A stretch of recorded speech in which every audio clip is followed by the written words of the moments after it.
महाड शहर पोलिसांचे संचलन. मुस्लिम धर्मीयांच्या ईद ए मिलाद सणाच्या पार्श्वभूमीवर पोलिसांची कारवाई. महाड शहरातील प्रमुख रस्त्यांवर पोलिसांनी संचलन केलं. मुस्लिम धर्मीयांच्या ईद ए मिलादच्या सणाच्या पार्श्वभूमीवर दक्षता म्हणून पोलिसांची कारवाई होती. सणाच्या काळात कायदा सुव्यवस्था अबाधित राहावी यासाठी पोलिसांकडून होणारा उपाययोजना हा एक भाग होता. या रूट मार्चमध्ये 2 अधिकारी, 14 अंमलदार तसेच PCPचे एक पथक सहभागी झाले होते.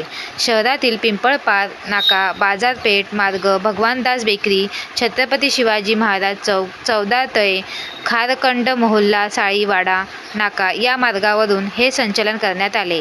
नागरिकांनी सण साजरा करताना शांततेत आणि उत्साहात साजरे करावे असे आवाहन पोलिसांनी प्रशासनावतीने महाडचे पोलीस निरीक्षक नारायण एकशिंगे यांनी केलं आहे.